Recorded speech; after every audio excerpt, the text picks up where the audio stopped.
Professor Avi Bell here, professor of law, coming to us from Bar-Ilan University, also teaches at University of San Diego. Look, even as hundreds of thousands of people are protesting, the high-tech sector mourning its own death in dramatic fashion yesterday. From your legal perspective here now, it's still worth pushing this current reform bill through, even with the narrow parliamentary majority and the impact on the public? I think that the judicial reforms that have been proposed, and the one that's being debated right now is the most minor of them, are absolutely necessary, long overdue. They're important to restore parliamentary democracy to Israel, to restore the rule of law. What we've seen is a politicization of law enforcement in a way that really is destructive to Israel's ability to have a judicial system going forward. And I think also, by the way, economically, it's absolutely necessary to have the judicial reform.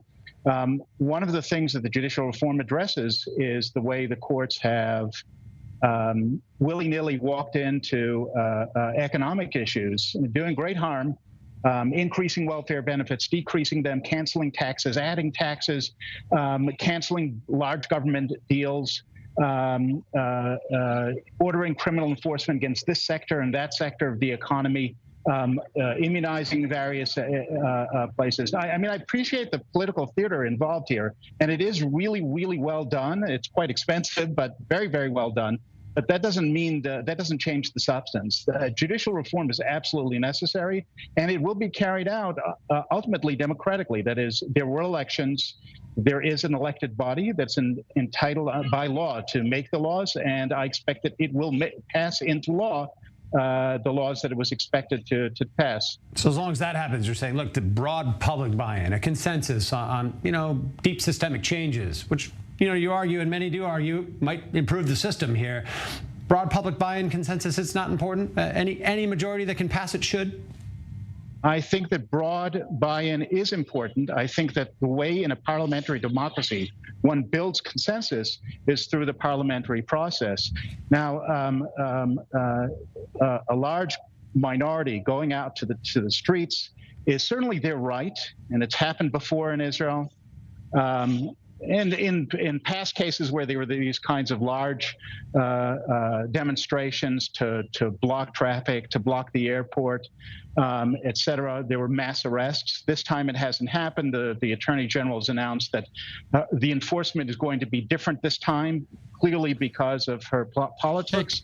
I want to squeeze one more piece in here, Professor Bell. And you've acted on some of this. If I may, a majority taking to the streets, blocking the streets, trying to block legislators in their offices so that they can't go to vote. Yeah. Trying to block off airports, doctors calling in sick en masse to the air. That's not a demonstration of, it's not a demonstration of public willingness to negotiate or consensus. It's deliberately designed to undermine consensus. And the way to build consensus is to have discussions in the deliberative body that we have. Is that happening? Do you see that happening? I hear from both sides of this issue, for months now, that compromise is possible, that there are points of agreement. Less than a minute we have on this. Can that be reached in this environment? It's not a question of the environment, it's a question of willingness. The reason we have no talks right now is that approximately 3 weeks ago, the leaders of the opposition walked out of the talks at the president's office. And I don't think you have to have talks at the president's office. I think you can have them in parliament as well. But ultimately, the opposition has to decide that it prefers negotiation to this kind of political theater. And so far, nobody in the opposition has made that decision. We'll see how this thing galvanizes. Professor Avi Bell, appreciate you we got a lot in there in a short time, so thanks for joining us here.